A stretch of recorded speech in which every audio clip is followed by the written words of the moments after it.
There are those who believe that life here is being monitored by life out there. And there are those here that know it is true.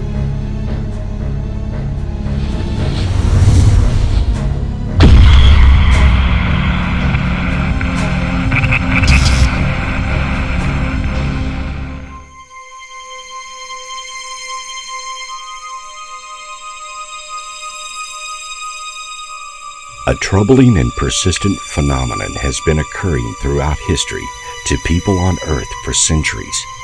The belief that they are being taken by beings from some other place, perhaps outer space or another dimension. These people have real memories of being taken secretly against their will by apparently non-human entities and subjected to complex physical and psychological procedures. People claiming to have been abducted are usually called abductees or experiencers. There are famous modern cases such as the Betty and Barney Hill abduction, the Charles Hickson and Calvin Parker abduction, and the Travis Walton abduction. However, for every well-documented abduction case on record, there are hundreds of less-known cases where people have experienced alien abductions. Each have unique differences, but all have a common thread. The term abductee has been used a lot over the years to explain how some unknown intelligence, it might be extraterrestrial, it might even be from another dimension or another time, that these entities have come to take people against their will, to do things, they take them away, they do things to these people that are very unpleasant, and the whole thing leaves the person that went through this type of experience very victimized. But the term experiencer is a bit more loose. It is just indicating that somebody's encountered an intelligence, but not necessarily been traumatized by it in all cases, not necessarily been taken in all cases, just they've come into contact with it. The term contactee actually was another term that was used back in the 50s, a little bit in the 60s, that kind of a thing. It's no longer in vogue, but experiencer is, I think, the proper term for it, because not everybody's taken, and those who go are not always taken against their will.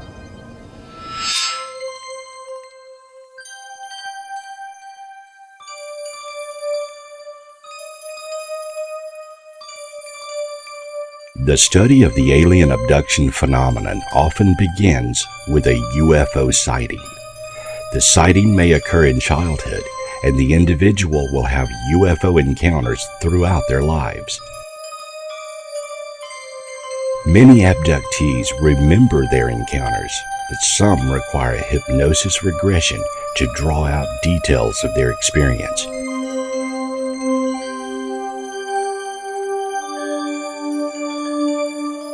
Often they do not realize that an early childhood encounter has led to a lifetime of alien experiences. And my whole family were going to bed 11 o'clock, and I looked out the window of my bedroom and I saw this green shimmering light in the sky and billowing clouds, a small point in the sky, maybe 500, tops 1,000 feet in the air. So it was well within our atmosphere. And the smoke was billowing out and green shimmering lights behind it. I called to my mother. The sky is green. And she comes in and she looks, sure enough, the sky was green. And pretty soon my whole family, my parents, my sister, and myself were out on the front lawn. So it was summer because we were still in our pajamas and house coat. Father didn't know what it was. My mother said, "It's the second coming." Very religious woman, and she thought it was the second coming because none of us had any clue as to what it was. But it was a huge craft, perfectly silent, huge round lights of various colors, none of which were FAA standard, and just sat there. And then we looked off to the left, and here's a little funnel cloud of smoke coming down. The room was lit up completely, but my eyes were closed. I knew somehow not to open my eyes. There was something telling me, don't open your eyes because you won't like what you're going to see. Eventually I did open my eyes because I could hear noise in the room. There was like scuffling on the floor. I opened my eyes. There were 3 small grey beings with big black eyes, big heads and very skinny, spindly limbs. They pulled me up out of the bed, and then with one behind me and one each side of me holding my elbows, walked me towards the window. And I'm thinking, well, the windows are closed, guys, so you better open them before we go any further. So there was this rationality and irrationality going on at the same time. And it was later, you know, my sister just didn't pay any more attention after that. And under hypnosis, it was revealed that this little tornado of smoke that came down had a smaller craft in it. And small gray beings came out of that craft, took me, and then took her. She remembers them taking me and then taking her to be examined. She doesn't know what happened with me, but she knows what happened with her.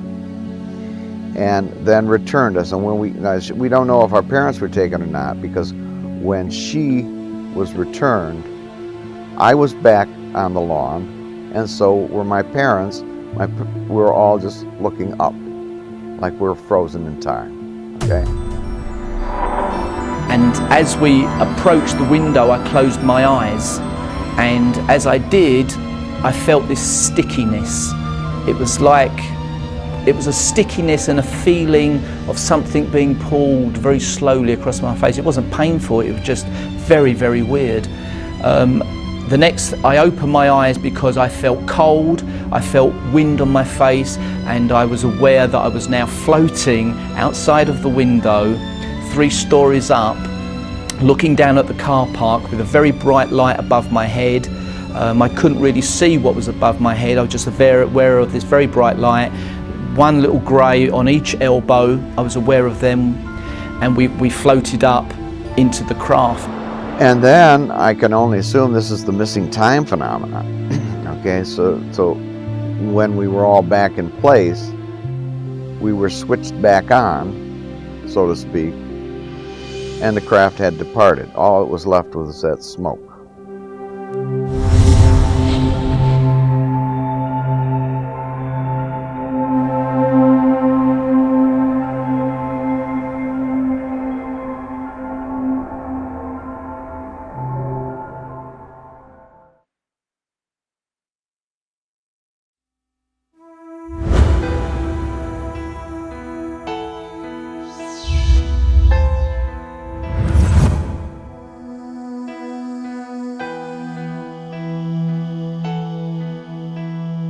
The late Professor John Edward Mack, a respected Harvard University psychiatrist, was asked to investigate an experiencer's case and became so perplexed by the phenomenon that he devoted a substantial amount of time to investigating additional cases. His desire was to understand objectively what was going on. Professor Mack eventually concluded that the only phenomenon in psychiatry that adequately explained the patient's symptoms in several of the most compelling cases was post-traumatic stress disorder. This would imply that the patient genuinely believed that the remembered frightening incident had really occurred. These people have been examined by myself, they've been tested psychologically, they are of above average intelligence, they are of sound mind, they've been shown as of superior mental functioning by the testers, so that there is not indication of any kind of psychiatric condition that can account for this that I've been able to find. In fact, when one abductee hears the story of another abductee, they react with shock because they don't want to believe it's true. They would rather believe it's a dream or a form of mental illness than that this is something real, because it's so shattering to their notion of reality. And that's happened over and over again among the people I've been working with.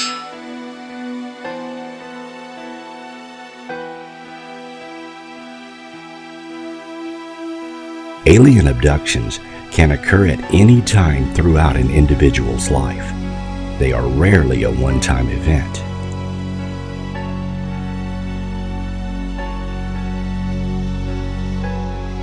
Many abductees have endured encounters their entire lives, including when they were very young. These experiences have a profound effect on the individual, with some being traumatic, while others are completely benign. My very first memory in life is actually of an encounter. I was 2 years old. I was in my crib late at night, and a face came into the room and stared down at me at the foot of the crib. It was kind of skeletal. That's how I was able to put it into some context, because at the tender age of 2, you don't really have a background in saying, oh, that's an alien. Well, maybe today's television. Back in 1973, that was the closest I could equate it to. But it wasn't a dream. It didn't go away. I started to scream, and it continued to stare down at me. And my parents in the other room, I could hear my mother's voice saying, go back to sleep, it's okay. And she never came to the room. And after a few moments, the face just got up and left the room.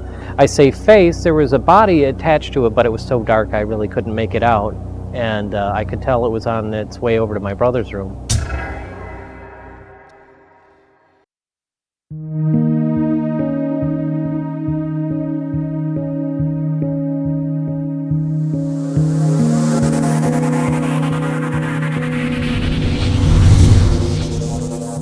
The origins of these beings are sometimes disputed by alien experiencers. The most common and accepted theory is that aliens are from outer space and are traveling here from some distant planet. They are here to observe humans, and abductions are situations whereby the extraterrestrials are conducting medical examinations to better understand our species. However, a recent and more complex theory involves the aliens using an interdimensional corridor to reach Earth, and many may not even be from our universe at all. We're watching as the sky seemed to be giving birth to this huge craft. The lights were there, and it just kind of came through a vortex, and that's why I believe that the extraterrestrials come from other planets and or other dimensions through a vortex. They instead of going from point A to point B, they fold time and leave their space-time and arrive at ours instantaneously. Not only are the origins of extraterrestrials a mystery, their motivations are also a subject of much conjecture. Clearly, they are interested in our bodies, as most abductees describe procedures that appear to be medical in nature and focus on our genetic makeup. Yet they also appear to be concerned with our psychological makeup and our attitudes toward the environment, society, and even our spiritual development. Often the extraterrestrials will intervene and direct an experiencer's life in a direction they prefer, rather than allowing nature to take its course. The teen years were definitely the height of what had happened to me, but in my early 20s, there were still a lot of things going on in my life. At that age, in my early 20s, they became very interested in things like whom I was dating, that kind of a thing. In fact, they had, it seems, very intentionally scared away a woman that they thought wasn't right for me. She and I were out in a fairly secluded part of some woods and doing some stargazing, and suddenly we were both paralyzed, and they approached us, three little gray guys, and they started very harshly inspecting her, not touching her, just very, staring at her very fiercely, and they were like, "No, she's no good, not this one, no, no." And then they left, and the paralysis broke, and we hightailed it back to the car, and she broke up with me immediately after.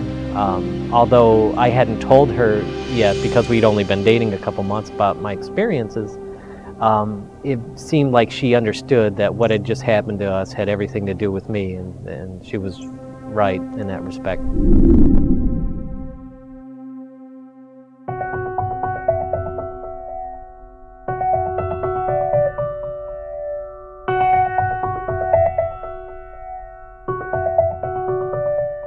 The majority of abductees do not appear to be deluded, confabulating, lying, self-dramatizing, or suffering from a clear mental illness. While psychopathology is indicated in some isolated alien abduction cases, assessment by both clinical examination and standardized tests has shown that, as a group, abduction experiencers are no different from the general population. Psychologists have argued that abductees' mental health is no better or worse than the average individual. The abduction phenomenon has been going on for a very long time, perhaps even in antiquity. Cave paintings made by our ancestors are strikingly similar to modern-day descriptions of aliens. History is replete with mystical tales that sound very much like alien abductions or extraterrestrial encounters. Such tales are often found in our holy texts. For example, the Bible contains many stories that could be interpreted as alien encounters.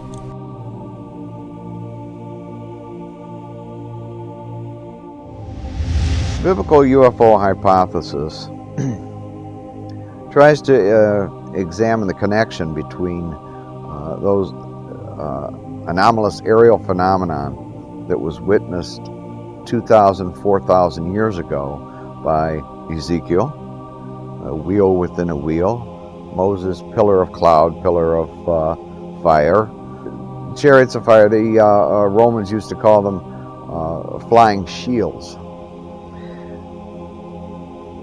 And because they looked like the shields that they went off into battle with in the sky. And so my theory, and it wasn't my original theory, actually. Eric von Daniken has said in his Chariots of the Gods, these things were, in fact, forerunners of today's UFO phenomenon. And what they were seeing then were the same type of or other dimensional beings that were coming. And just like when Columbus arrived on American shores, just like when Captain Cook arrived in Hawaii, they all revered them as gods because they came over the flat earth, over the horizon in these huge canoes with sheets to catch the wind, strange-looking men with different kind of clothes, different colored skin, and they must be gods.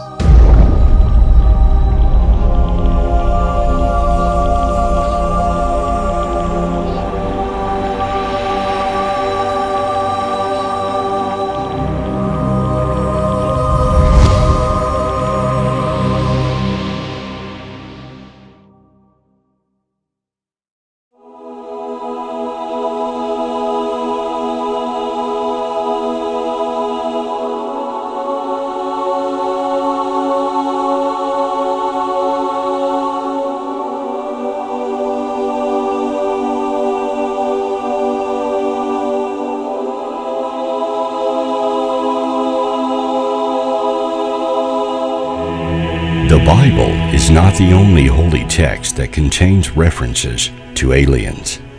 The Hindu Mahabharata describes weapons reminiscent of guided rockets, beam weapons, and nuclear devices being used in an ancient war between alien races.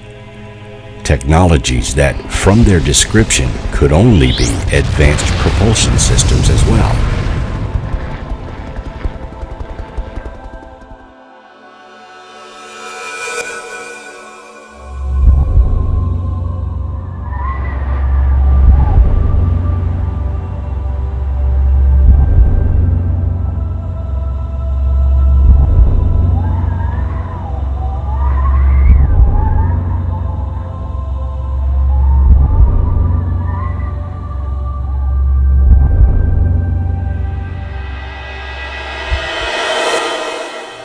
During medieval times, tales of the succubus and other fairy creatures are reminiscent of extraterrestrial visitations.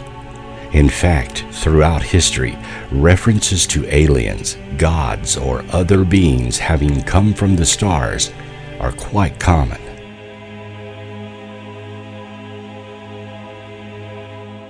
Many researchers today are beginning to piece together a theory that we ourselves may be the product of alien intervention. Humans could be a hybrid created by the extraterrestrials and left here on Earth to be monitored in some long-term experiment.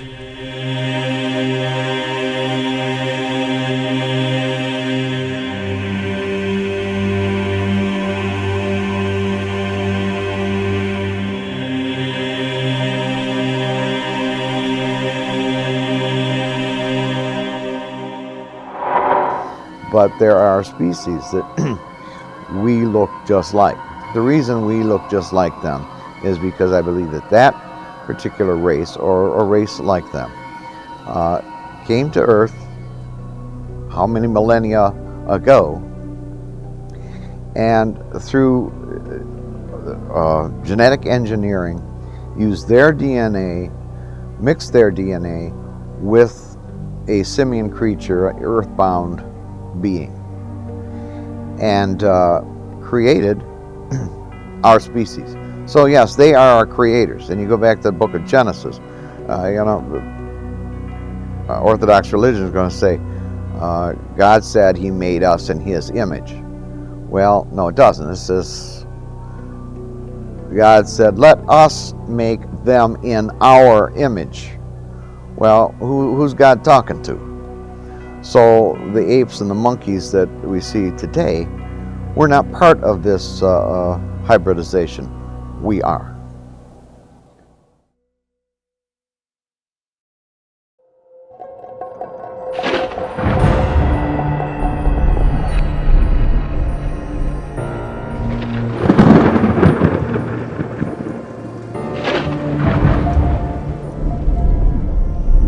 Alien abductions are often benign. Some even report them to be enjoyable. However, a large number of experiencers tell tragic tales of being taken. Harsh medical examinations, invasive physical and psychological procedures, as well as sinister techniques used by the extraterrestrials. When I was 7, I woke up and saw a big black hole hanging above my head in the bed, and out of that metallic cable came out through the portal that was above my head and started kicking off electricity and just whipping around above my head. And as it did that, I felt a high vibration running, pulsing through me, and it was very heavy. It almost felt like I could just explode. And as it revved up, I started to feel engulfed by what was this black hole in front of me. And then suddenly I found myself on board what appeared to be a craft. I didn't go through the front door, so to speak. I came in, however, this contraption allowed me to transmit over to it the craft, and I was in a small room with two little gray guys.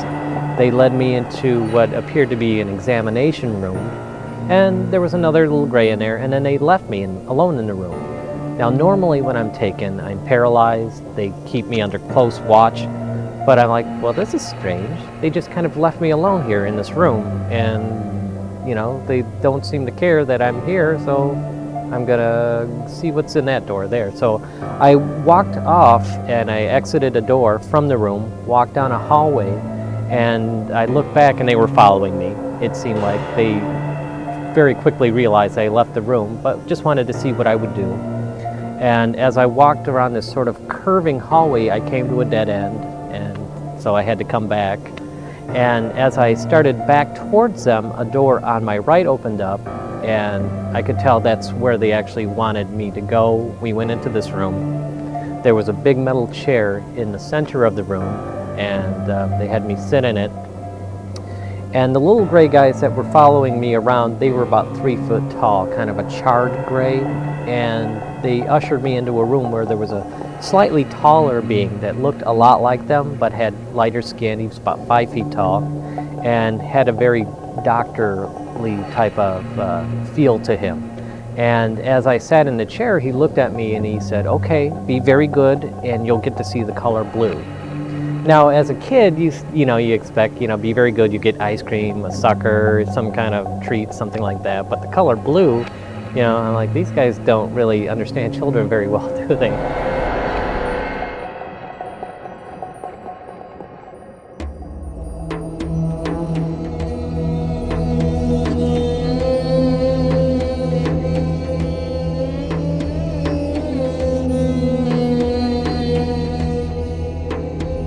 Simply being taken against your will is frightening enough. But what if our own government is aware of abductions and are powerless to prevent it? Or even more frightening is the theory that they are in league with the aliens and have signed treaties to allow humans to be taken and used as the aliens see fit. If the government is aware of the abduction phenomenon, would it matter to an abductee? I believe that the government knows so much more about this phenomena than they're letting on, that even finding out the tip of the iceberg of what they know is going to put people in shock. But as I'm actively involved in the local MUFON chapter in Michigan, we get currently about 200 sightings a year just in Michigan. And that is enough to fill your plate several times over with UFO cases. So to me, it's almost at a point where I don't care what the government knows and what they're hiding. I've got an embarrassment of riches here with the number of UFO cases coming into our local chapter. I don't need them to try to hide anything, because it's all just flowing freely now. People are talking about what's happening to them openly.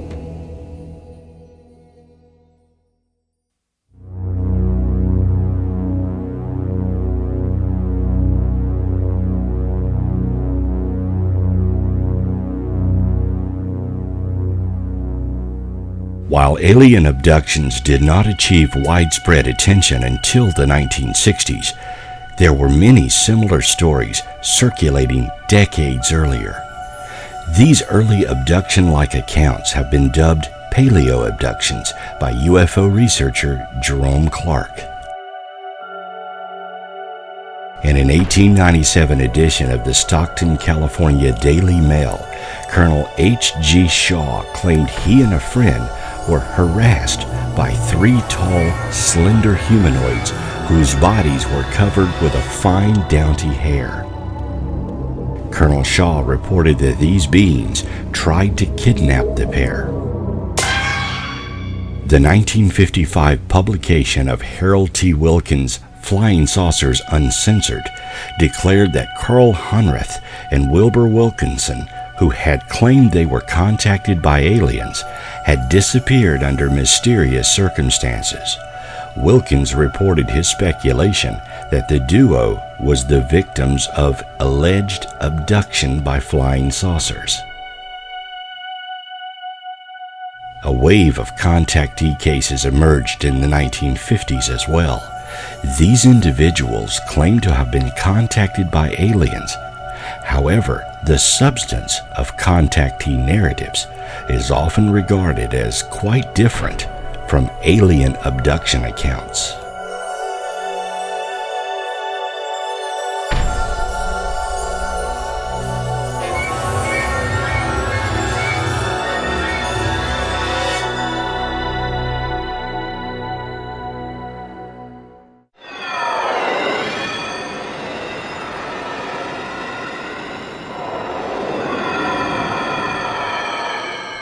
Widespread publicity was generated by the Betty and Barney Hill abduction case of 1961.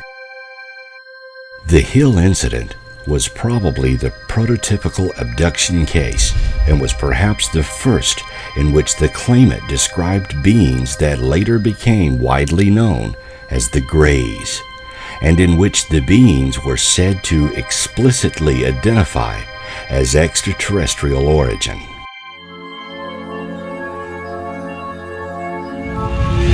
An entire subculture has developed around the subject, with various groups and a detailed mythos explaining the reasons for abductions. The various aliens, the Greys, reptilians, Nordics, and so on, are said to have specific roles, origins, and motivations. Abduction claimants do not always attempt to explain the phenomenon, but some take independent research interest in it themselves and explain the lack of greater awareness of alien abduction as the result of either extraterrestrial or governmental interest.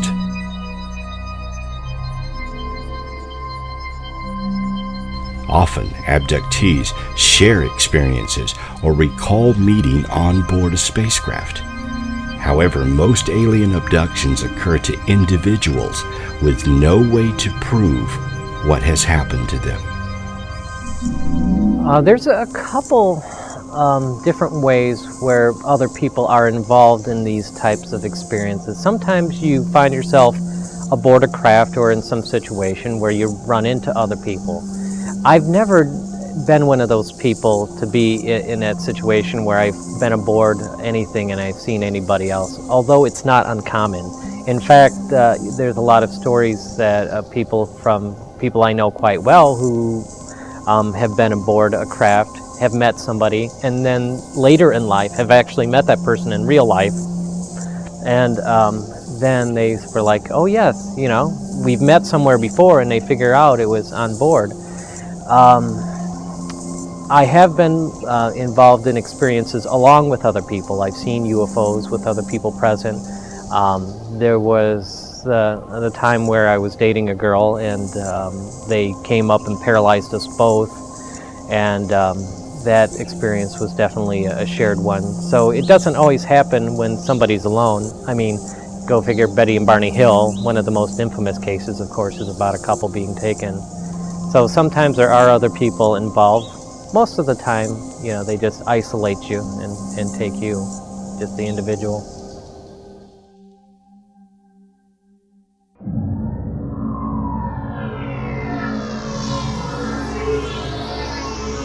Dr. Ronald Sprinkle, a University of Wyoming psychologist, became interested in the abduction phenomenon in the 1960s. For some years, he was probably the only academic figure devoting any time to studying or researching abduction accounts. Sprinkle became convinced of the phenomenon's reality and was perhaps the first to suggest a link between abductions and cattle mutilations. Eventually, Sprinkle came to believe that he had been abducted by aliens in his youth. After that, he was forced from his job in 1989. Being an abductee often has repercussions on an experiencer's career and social life. Some have even turned the experiences into ways of expressing themselves and educating others. It has not affected my career or social life. I didn't talk much. I was a die maker. And I didn't talk much about the UFO phenomenon. In fact, after I retired in 2000, I got a show on Comcast cable TV called We Are Not Alone. And some of the guys saw me and just could not believe that, Dave, look at Dave Twitchell's on TV talking about UFOs. Well, a percentage of them were into that, and a bigger percentage were not.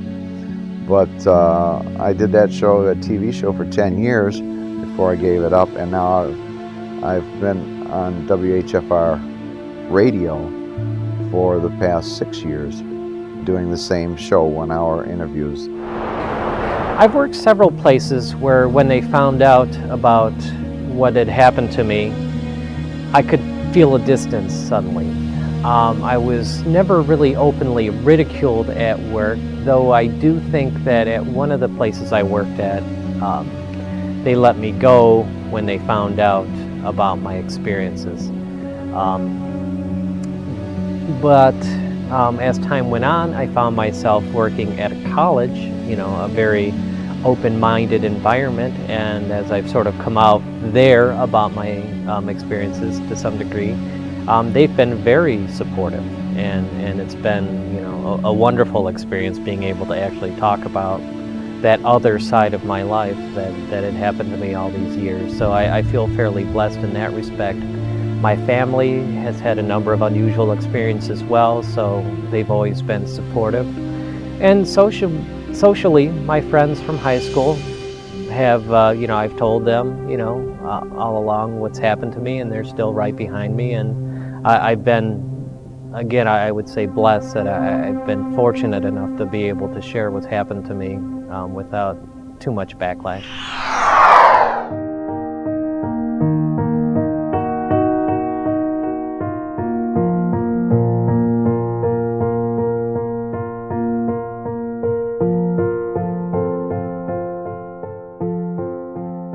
The late Bud Hopkins, a painter and sculptor by profession, had been interested in UFOs for some years. In the 1970s, he became interested in abduction reports and began using hypnosis to extract more details of dimly remembered events. Hopkins soon became a figurehead of the growing abductee subculture. The mid and late 1980s saw the involvement of two esteemed academic figures, Harvard psychiatrist John Mack and historian David M. Jacobs. This decade brought a major degree of mainstream attention to the subject. Works by Bud Hopkins, Whitney Strieber, David M. Jacobs, and John Edward Mack presented alien abduction as a genuine phenomenon. Jacobs and Hopkins argued that alien abduction was far more common than earlier suspected. They estimated that tens of thousands of North Americans had been taken by unexplained beings. Furthermore, Jacobs and Hopkins believed that there was an elaborate scheme underway, that the aliens were attempting to create human-alien hybrids. It seemed a lot of things that were psychological, more mental than physical in some cases. In other cases, it just seemed like, let's grab his body, do something to it, and dump him back. Very traumatic. I had an awful time trying to sleep at night. It was usually with the light on, TV or radio.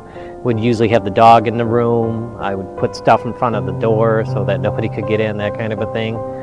And it continued into my early 20s.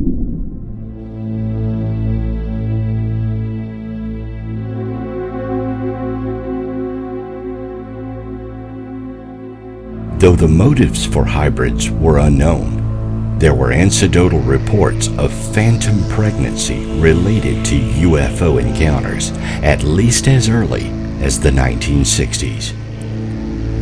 Bud Hopkins and especially David M. Jacobs were instrumental in popularizing the idea of widespread systematic interbreeding efforts on the part of the alien intruders. Jacobs presents this scenario as not only plausible, but self-evident. Dr. David Jacobs, author of The Threat, says, the entire abduction event is precisely orchestrated. All of the procedures are predetermined. There is no standing around and deciding what to do next. The beings are task-oriented, and there's no indication whatsoever that they've been able to find of any aspect of their lives outside of performing the abduction procedures. Alien abductions follow a standard scenario. First, the capture. An abductee is rendered incapable of resisting and taken from terrestrial surroundings to an apparent alien spacecraft. Then, the examination. Physiological and psychological procedures, training and testing, or sexual liaisons. Next is the conference. The abductors communicate with the abductee or direct them to interact with specific individuals for some purpose, usually instructed telepathically. In some cases, abductees are then given a tour of the ship. Abductees often rapidly forget the majority of their experience, either as a result of fear, medical intervention, or both. The abductees are returned to Earth, occasionally in a different location from where they were allegedly taken, or with new injuries. But as I sat there, I was just sort of staring at his giant, big black liquid eyes, and I felt a sharp pain on my right arm. And when I looked down, I saw there was a cut across my arm. And then I saw it heal right before my eyes, right when I was looking at it. I don't know what caused the cut. I didn't actually see a scalpel or a laser or any type of device cutting it. I just saw, felt the pain, and I saw the cut, and then I looked and I saw it heal up into a scar. And I looked back at the being, and suddenly his black eyes turned a bright, backlit blue, very bright blue, like he had these lights almost right from his head. And it was very bizarre, but at the same time, it was beautiful. His eyes were such a wonderful, deep, lustrous, cerulean blue, and it was very tranquilizing. It was very calming. It was peaceful. It was wonderful. And I just lost myself in these eyes.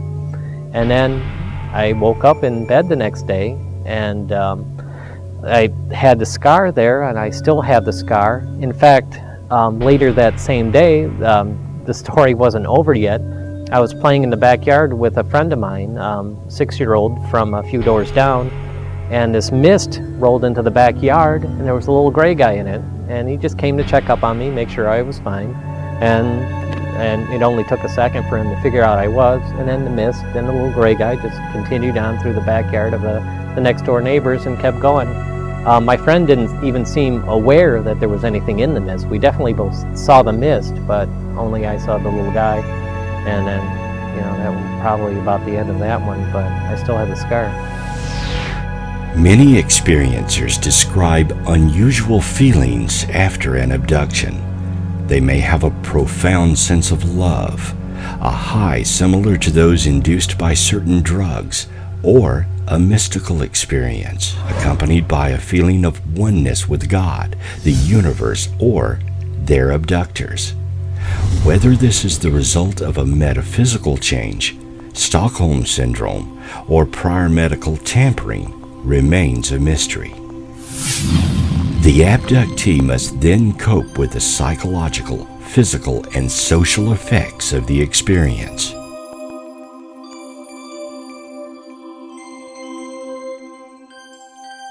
If alien abductions are happening, shouldn't we see an effect on society? Or would something so subtle be difficult to emerge in social behavior? The UFO phenomenon has been with us for centuries. Is it possible that our society is being directed by the extraterrestrials? Could genetic changes in us alter our behavior? And are attitudes toward the phenomenon changing dramatically since the modern era of UFOs began? Sadly, I don't see much of a change in people from years ago, from centuries ago. I really don't see it. I see a change in technologies. I see a change in weaponry. I see a change in the intelligence as to the knowledge of the world around us, the universe in which we live. But I don't see a change in human attitude, sadly. And all you have to do is read the paper to learn that. Some proposed psychological alternative explanations of the abduction phenomenon have included hallucinations, temporary schizophrenia, epileptic seizures, and parasomnia, near-sleep mental states such as night terrors and sleep paralysis. Sleep paralysis, in particular, a theory often accepted by skeptics, is accompanied by hallucinations and a particular sensation of malevolence or a neutral presence of something in the room, though usually people experiencing it do not interpret that something as aliens. You can write it off to the abduction phenomenon, write it off to sleep paralysis. Sleep paralysis. Yes, there's such a thing as sleep paralysis. Everybody's awakened, half awake, half asleep, and thought they saw something in the room. This has happened. At the same time, a goodly number, I think the late Bud Hopkins said it was like 33%. 1/3 of his cases were abductions that happened at work while a person was wide awake and conscious. For example, my sister walked into her bedroom perfectly conscious and the lights were out, but this is one of her weird experiences. There was a blue light in her room. Her room was illuminated with this blue light, although the lights were off. She walked in and she looked around. She said, "What is this blue light?" as she stood in the doorway. And the next thing she knows, there's no light in the room. She's sitting on the end of the bed. Well, she just gets up, gets ready for bed, and goes to bed, paying it no more attention.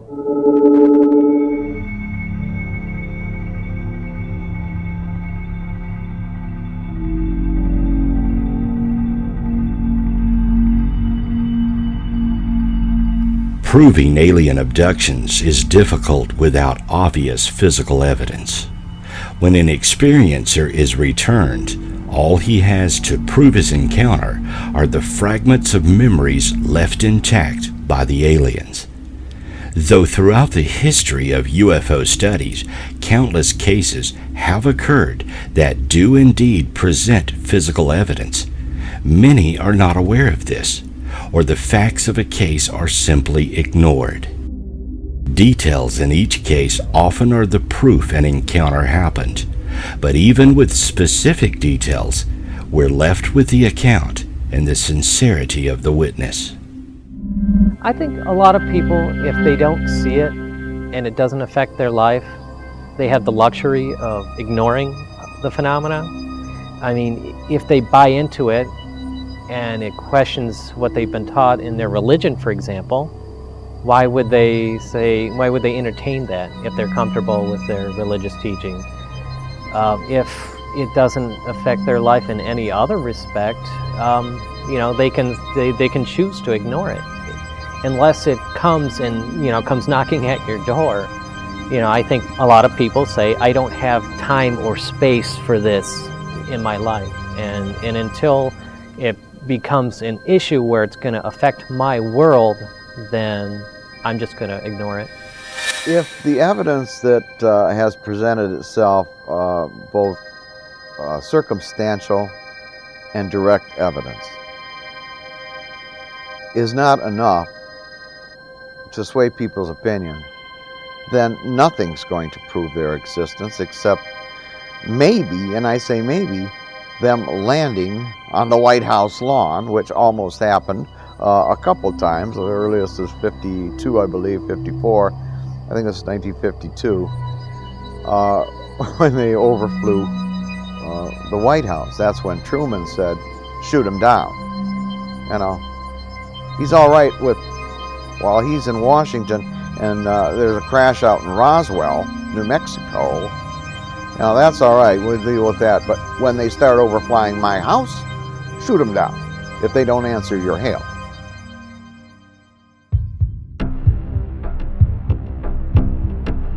California podiatrist Dr. Roger Lear claims to have removed alien implants from patients.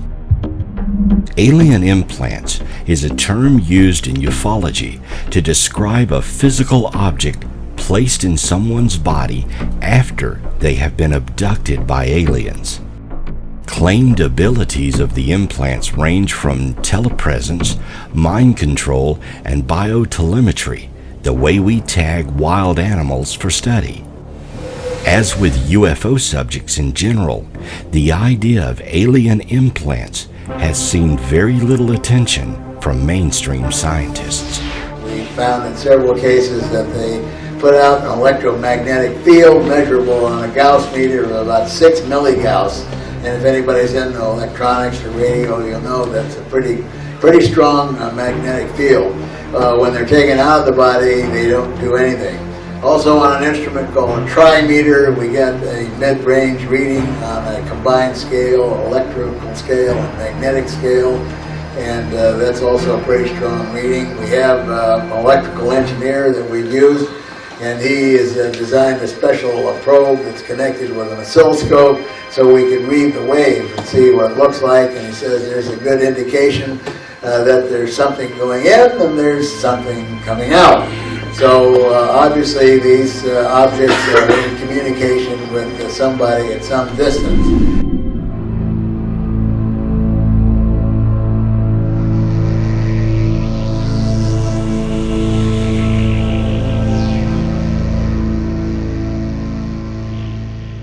One recommendation from skeptics is to try to trick the aliens into presenting evidence, such as bringing back something from the spacecraft, or set up a camera trap to record an abduction. This has been tried, and in each case, the cameras simply failed, and the experiencers are so closely watched and controlled during an abduction, taking something is impossible.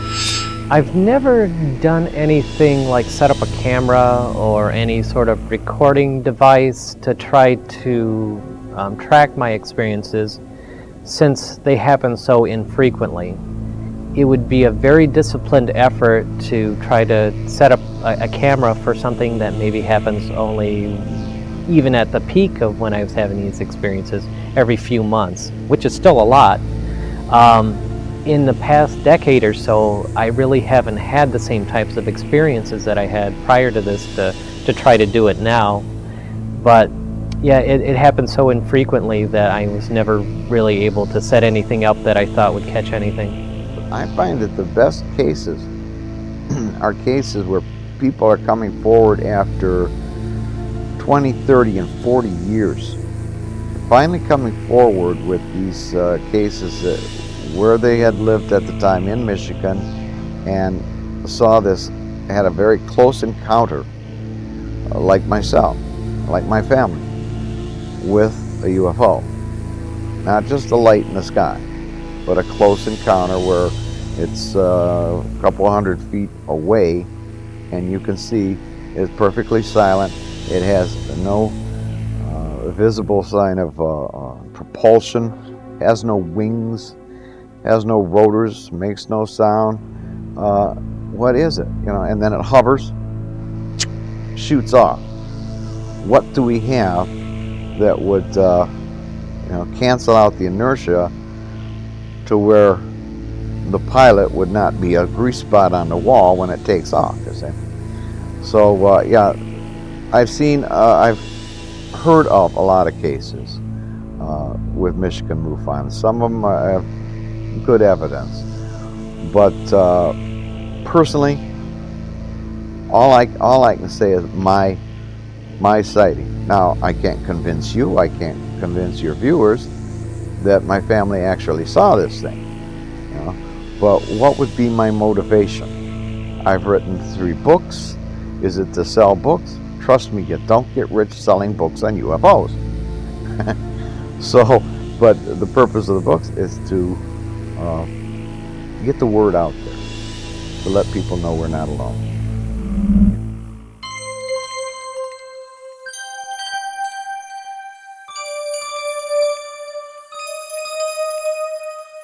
If the presence of extraterrestrials on Earth is made known, or the aliens themselves reveal their interaction with people of Earth, what would be the reaction of the general populace? Would you be able to handle the truth? I've written a book called The Global Implications of the UFO Reality. And in it, I kind of theorize and speculate as to how this world will take the news. Well, you know, France has come out with the Cometa report where their top scientists and military men have investigated some of the cases in Europe and in France. And it was kind of like an honest Project Blue Book. Our Project Blue Book I call Project Whitewash. But the Cometa report investigated these good quality sightings and abduction cases, and they have concluded that it is something real. If it ever gets to a point where it's officially acknowledged, I think we're in for some rough times.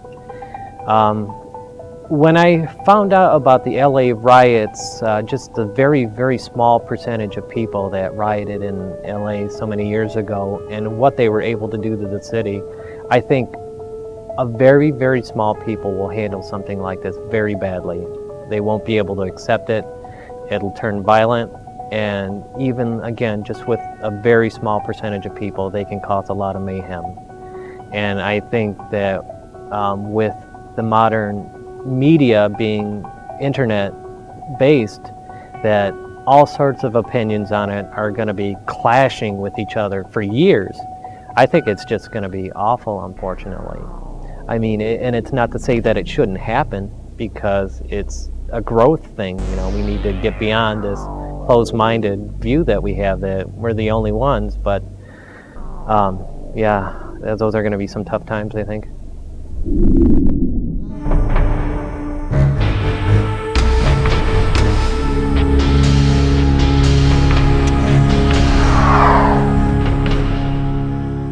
A precise number of alleged abductees is uncertain.